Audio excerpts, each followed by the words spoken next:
Students class 10th का सम लेते हैं फिर से एपी का ही। क्वेश्चन क्या है, which is the following are AP.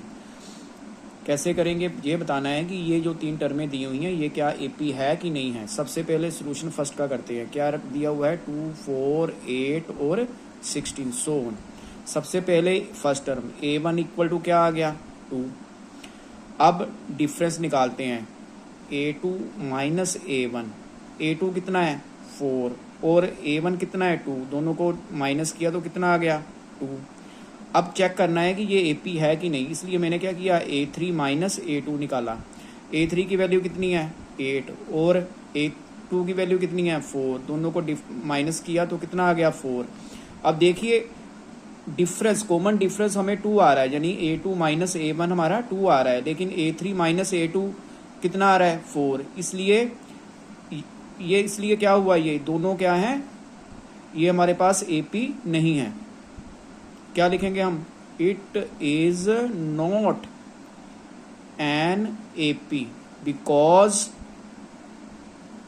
Common difference is not same. ये हमारा फर्स्ट पार्ट हो गया। ऐसे ही सेकंड पार्ट देखते हैं। क्या दे रहा है हमें दे रहा है 2, 5/2, 3 और 7/2 सो ऑन। इसको भी ऐसे करेंगे। फर्स्ट टर्म निकालते हैं, a1 कितना आ गया 2, difference common difference a2 minus a1 5/2 minus 2। Simplify करते हैं तो क्या आएगा, 5 को 1 से किया 5, 2 को 2 से किया 4, नीचे 2 आ गया, 1/2 आया। अब चेक करने के लिए a3 माइनस a2 करके देखते हैं। a3 हमारे पास कितना है, इसमें 3 और a2 कितना है 5/2। करो डिफरेंस, फिर से इसको सिंप्लीफाई, क्या हो गया 3 to the 6 माइनस 5/2, फिर से 1/2। इसका मतलब इनका कॉमन डिफरेंस क्या आ रहा है, देखेंगे it is an AP because क्या है, because common difference is same. अगर कॉमन डिफरेंस सेम आ जाए तो क्या होता है AP। ऐसे ही थर्ड पार्ट है, वो भी ट्राई कर लेते हैं।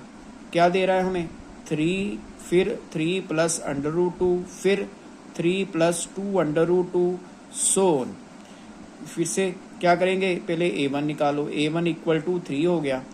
अब D a2 माइनस a1 कितना आ गया 3 प्लस √2, फिर माइनस डाला, a1 की वैल्यू कितनी है 3 से 3 कैंसिल, कितना रह गया √2। अब a3 माइनस a2 करके देखते हैं। क्या आ गया हमारे पास a3 माइनस a3 की वैल्यू कितनी है 3 प्लस 2√2 और इसकी a2 की कितनी है 3 माइनस √2। ये माइनस कैसे आया, क्योंकि फार्मूले में क्या होता है a2 माइनस a1, मतलब कि यहाँ बीच में क्या है माइनस, और ये टर्म कितनी है प्लस की, तो साइन बाहर अगर साइन लगा हो तो अंदर वाली टर्म के साइन चेंज हो जाते हैं। अब इसको सिंप्लीफाई करते हैं, 3 से 3 कैंसिल, 2 में से 1√2 माइनस किया तो क्या आ गया √2। तो अब क्या लिखेंगे, it is an AP because common difference is same. कहने का मतलब ये है कि अगर कॉमन डिफरेंस हमारा सेम आए तो वो AP होगी। अगर कॉमन डिफरेंस सेम ना आए, जैसे हमने कौन सा सम किया था फर्स्ट, उसमें कॉमन डिफरेंस क्या था, डिफरेंट आया था, इसलिए वो AP नहीं है और ये दोनों क्या हैं AP। स्टूडेंट्स एक और सम लेते हैं। क्या क्वेश्चन है, find the missing term in boxes. ये जो बॉक्स बनाए गए हैं इनमें हमने क्या करना है, AP की जो वैल्यू है वो पुट करनी है। फर्स्ट सम लेते हैं। क्या दे रहा है 2 दे रहा है और फिर यहाँ पे बॉक्स दे रहा है और यहाँ पे 26। क्या करेंगे, बॉक्स की जगह पे हमने वैल्यू पुट करनी है। तो मैंने क्या किया, इसको कुछ भी रख लो, कोई नंबर रख लो। क्या रख लेते हैं, x रख लेते हैं।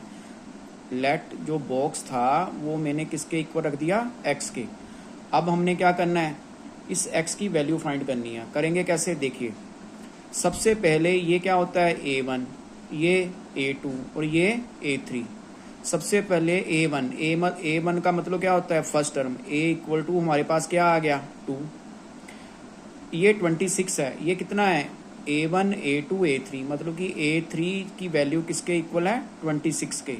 a3 को हम लिखेंगे कैसे, हमारे पास जो स्टैंडर्ड फार्मूला होता है वो क्या होता है ए एन का, A plus N minus one और डी। ऐसे ही अब ये यूज़ करेंगे, क्या करेंगे, ए थ्री, एन की वैल्यू कितनी है 3, तो क्या बनेगा ए प्लस एन की वैल्यू 3 भर दी, 3 minus one D is equal to 26। अब ए की वैल्यू तो हमारे पास है कितनी 2, प्लस 3 में से 1 निकाल दिए 2, 2d equal to 26, 2d equal to 26 minus 2 कितना आ गया 24। तो d की वैल्यू कितनी आ गई 24 अपॉन किसके 24 अपॉन क्या आएगा 2, डिवाइड किया तो कितना आ गया 12। हमारे पास अब क्या है a की वैल्यू भी है और d की वैल्यू भी है, तो हमने ये बॉक्स निकालना है। बॉक्स को हमने किससे डिनोट किया था x से, और ये एक्चुअल है क्या ये a1 a2, मतलब कि ये a2 की वैल्यू है। a2 कैसे लिखेंगे a प्लस 2 माइनस 1 और d मतलब a प्लस 1d। a की वैल्यू पुट करो, कितनी निकाल दी हुई हमें 2 प्लस 1, d की वैल्यू 12, सिंप्लीफाई करो कितना आ गया 2 प्लस 12 कितना होता है 14। ये मेरे पास यानी कि फर्स्ट पार्ट की वैल्यू आ गई है कितनी 14। ऐसे ही जो नेक्स्ट सम है उसमें भी हमने ऐसे ही करना है, लेकिन उसमें क्या है हमें ना तो फर्स्ट टर्म दी हुई है ना ही हमें कॉमन डिफरेंस दिया हुआ है। इसलिए इसको करने के लिए हमें क्या करेंगे, पहले हमें a की वैल्यू चाहिए और d की वैल्यू चाहिए, तभी हम निकाल सकेंगे। सबसे पहले करेंगे कैसे, देखिए यहाँ मैंने x रख देता हूँ, इसमें यहाँ पे y रख देता हूँ, यानी x और y की हमने वैल्यू फाइंड करनी है।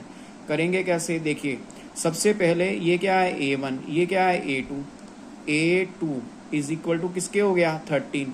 a2 कैसे लिखते हैं a plus 1d equal to 13, equation क्या आ गई 1। ऐसे ही ये क्या है a3, ये क्या है a4 इज इक्वल टू किसके हो गया 3 के, कैसे लिखेंगे a प्लस 3 माइनस 1, 4 माइनस 1 मतलब क्या आ गया 3d इज इक्वल टू 3।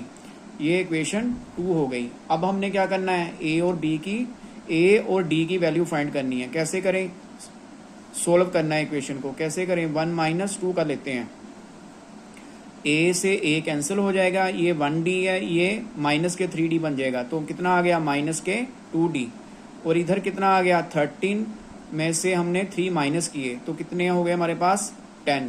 तो d की वैल्यू क्या आ गई 10 अपॉन 2 करके डिवाइड करके माइनस के 5 आ गई।